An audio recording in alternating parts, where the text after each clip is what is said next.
All right, there we go. All right, so we're live out to everywhere now, but I'm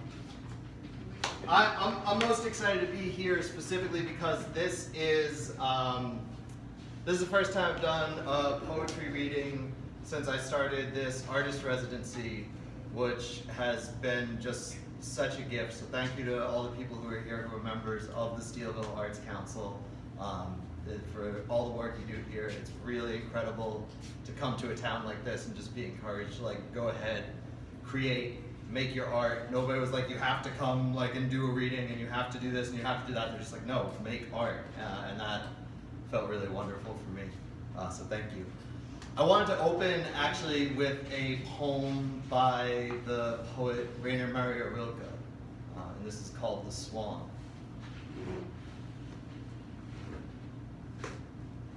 This clumsy living that moves lumbering, as if through ropes of what is not done, reminds us of the awkward way the swan walks, and to die, which is a letting go of the ground we stand on and cling to every day, is like the swan when he nervously lets himself down into the water, which accepts him gaily and flows joyfully under and after him, wave after wave.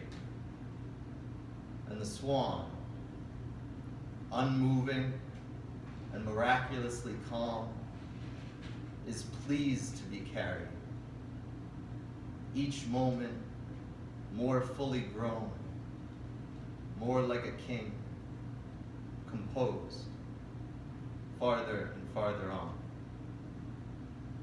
Thank you.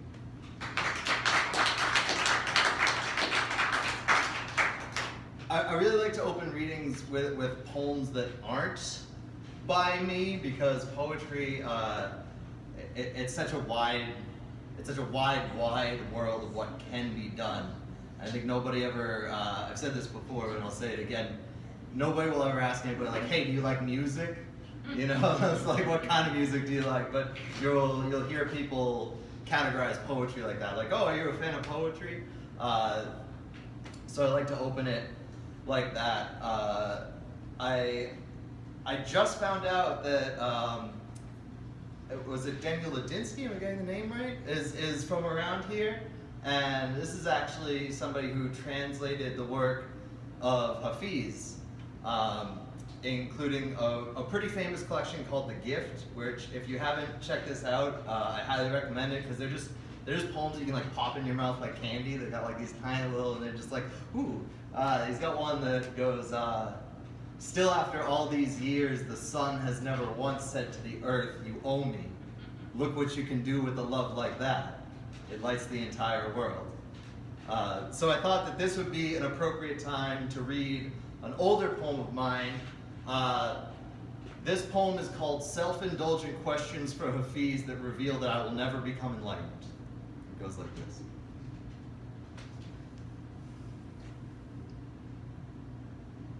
Hafiz, explain the internet. Why? What use is a tree that wants to be a chair? What use is a poet that wants to be famous? Hafiz, your instructions were incomplete.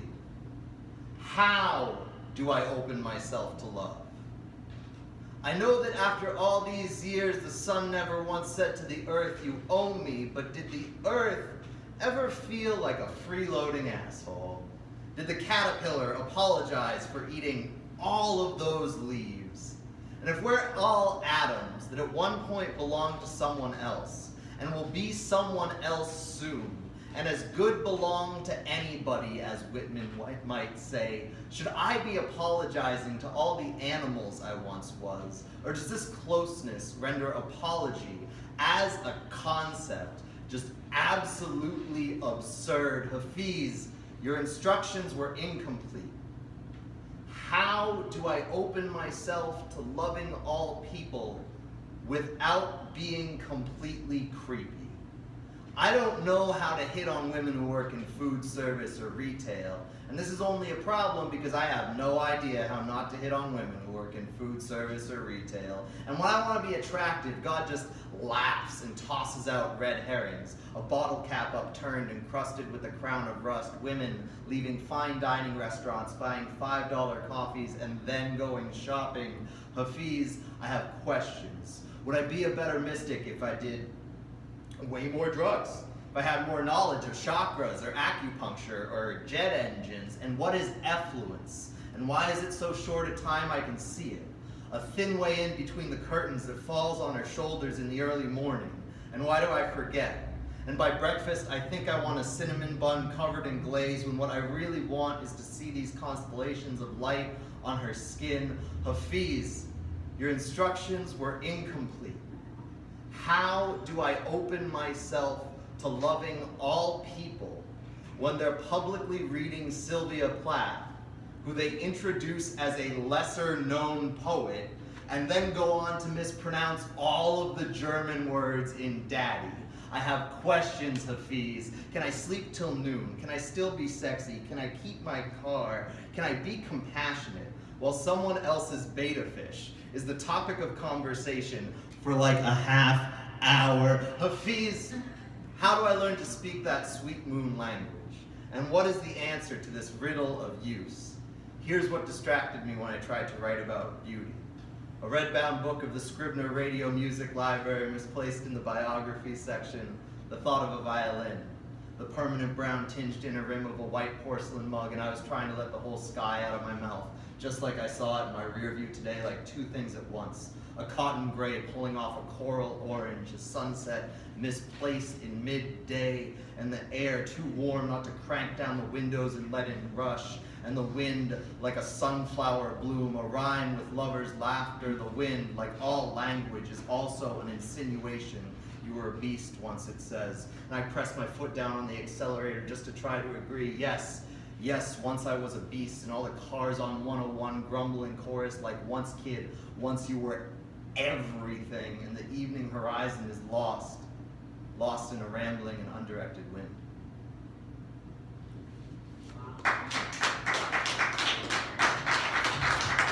So I just got, thank you. I just got a couple more poems. I'm going to do another older one, then I'm going to get into some tiny ones and talk a little bit about how I got to be here doing this residency in Steelville. This one is called Oberon. It's kind of helpful if you know Midsummer Night's Dream, but like Cliff Notes version. Oberon and Titania are like the Lord and Lady of the Fairies, and they've had a bit of a spat, and that's where this picks up. It's called the Oberon.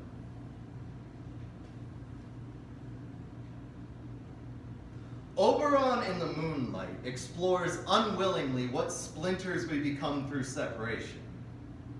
And the moonlight, looking on, seems to chuckle at herself at all this turmoil so mortally grown, as the Lord houses within his hands his restless weeping head, this hive of moans spilling over and over the same song. I was born lonely, I am best so.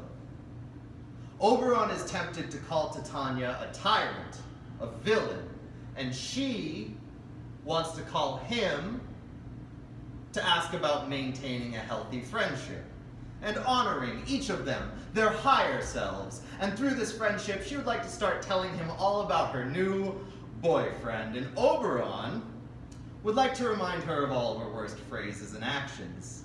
Not because he's not interested in friendship, mind you, but simply because, fuck that heartbreaking bitch, I'm done. I'm gonna call her and let her know that I am done, and then I am gonna ask her how she is doing. Oberon waxes wroth at the false star of the moonlight, how it plays off the river surface in the night tide, how the proud call the proud proud. What oak tree laments the way it loses leaves in October, and how predictable for any lord is the scorn of his lady. We will build villains without great care, and then search for careful meaning in the dark enclosure of a refracted and reckless light.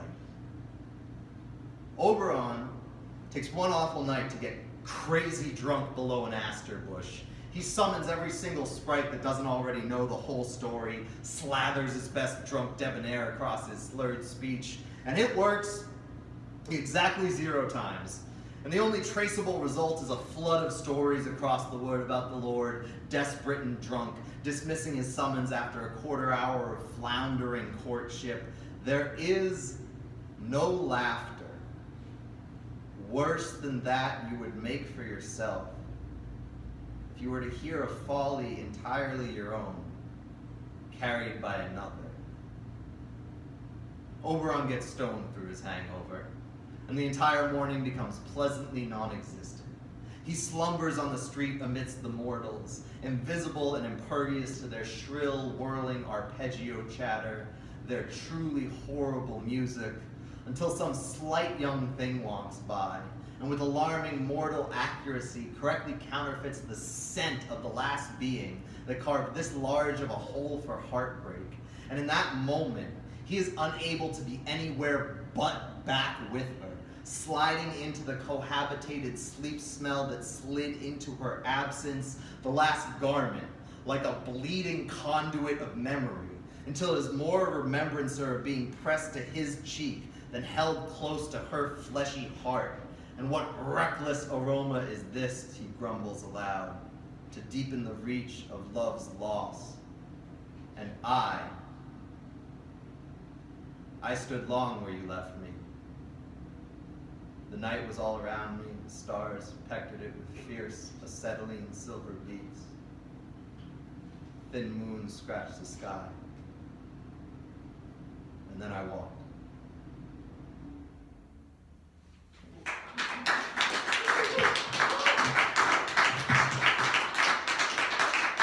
Thank you guys for letting me come and open this up with some poetry. Those are some longer, older pieces. So on the back there, table, there's a 1924 typewriter. Her name is Persephone. And what I've been doing with my existence for about the past 2 years now is traveling around with Persephone, writing poems on the spot by request for folks on any topic they ask me for. There are a couple books over here in the gallery if you want to like check out that work and see what that's like. I thought I'd read you a couple selections from the last one of the little books that I put out. It's going to be a little awkward for anyone tuning in on Facebook Live because they're only on my laptop, so they're going to get like real close up into my face here. This whole last selection, and don't worry, I'm shooting, this whole thing's going to be under 15 minutes. You're like already 2/3 of the way there. This whole selection here are poems that were written in the San Diego area. When I started this tour, I was in San Diego, then I went to Salt Lake City, then to the Boulder, Denver area, and then came out here. And that sounds like a lot, but that was like less than a month. It was a lot of driving. But these ones all happened in, they were written when I was in San Diego. And the first one, a young woman asked me to write a poem on the topic of falling in love with yourself. And this is what I wrote for her. Heart like a half-empty glass, and the barman bellows last call. And the barman looks like a god. But the barman is the only one who actually believes that the barman is actually a god. The rest of us, glass hearts in hand, either chugging the last contents in the leaning hour or hoping, desperately hoping, that there are lips somewhere to gulp us dry, but not me. I know this joint. I know there are other places where I can wet my whistle, and by whistle, I mean heart.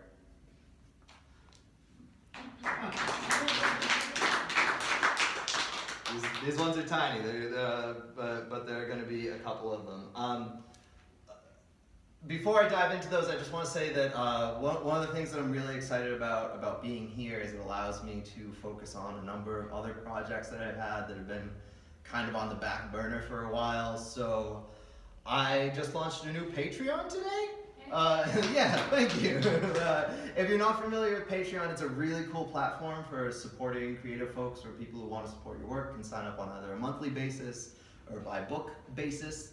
So now you have to choose between two of them. So like many times in my life when I've had to make a choice, I just tried to do both. So now I have Kevin Devaney Book Club on Patreon and Kevin Devaney Poet on Patreon, where you can either sign up by month or just get my books as they come out. It's been really wonderful to be able to dedicate the time and attention to that project, which I really never could have done without this residency. So again, thank you to Steelville Arts Council. It means so much to me for you guys to have me here. I really appreciate it. On that topic, or on a topic not at all that, this poem was, I'm gonna get out of the reverb zone because I feel like this isn't too big of a, we're good all the way to the back. I was in San Diego and this guy comes up to me and I'm sitting in my little poetry card thing. This dude's gotta be 6'4", right? And his shoulders are like super wide. This was about like 9 or 10 at night, and I was in front of this little dive bar. And he comes up to me and he says, "You know what, I'm really drunk. I'm gonna go into this bar and I'm gonna get more drunk. And when I come out, I want you to have a poem for me about being really drunk." And you know what else? I litter. He takes a plastic fork and just drops it, and like keeps eye contact and walks back into the. So this is a poem about getting really drunk, and it goes like this. If there is a heaven, I want it on the rocks. No chaser, no lime. Don't put a goddamn thing in my bourbon. I want to see St. Peter blurry when I see him, shuffling from one foot to another, slurring my sins enough to make them seem incomprehensible, if not unrecognizable, and if not erasable entirely. But if I do meet God, and I'm not drunk, I didn't die how I thought I would.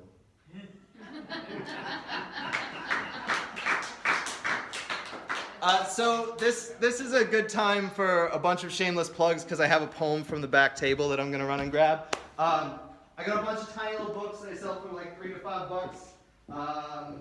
That is, all my book sales this month are my only income this month, so it would certainly mean a lot to me to be supported in that way. Here we go. So it's been really cool to be here for this for a number of reasons.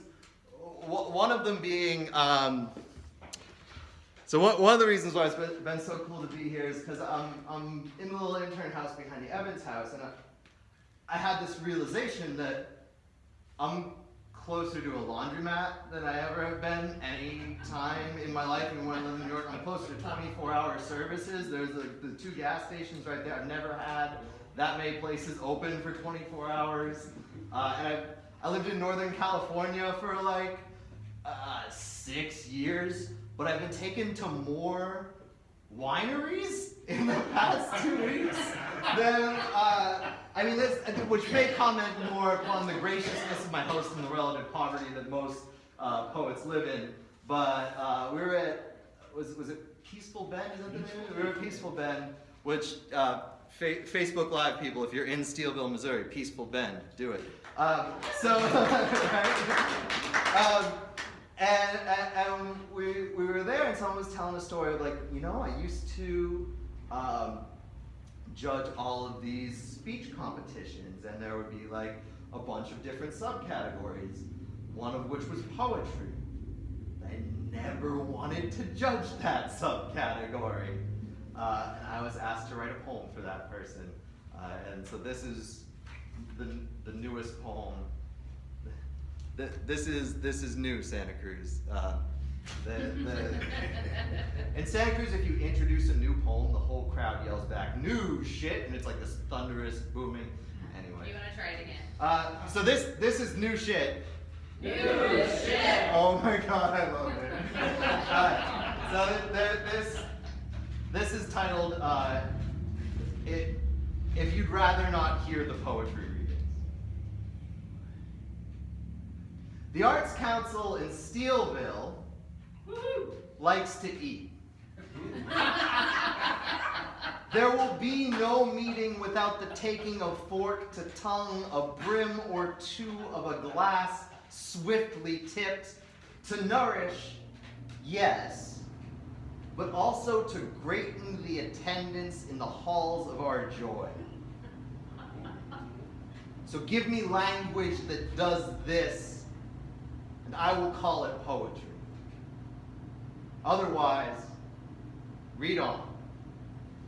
How wide a scope of dishes these writers have written, there is one yet to hit your palate with panache.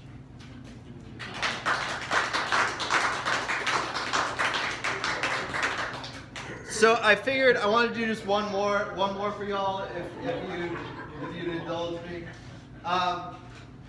I figured I should read you guys like at least one love poem, because that Oberon poem, when you get right down to it, is just about like, oh man, breakups suck, huh? Like that's the whole point of that. That's that poem in one sentence. So I was asked recently to read a poem, to write a poem on the topic of never-ending love. For a couple that was about to celebrate, I believe it was their 35th anniversary. So it goes like this. How persistent is the peony in its squall of pink skirts? Its wild affection beyond the clenched short hours of winter's withering, where cold and wilt are everything it travels. But travels safe, the harbor of its own heart. For the spring it knows will blossom and blossom and blossom with love forever. Thank you guys. Enjoy the jam. Thank you everybody on the internet. I got books and stuff, and I'll be here doing custom poems. So that's how do I stop the internet? Asked everybody ever. I'm done. We did it. Thank you guys so much.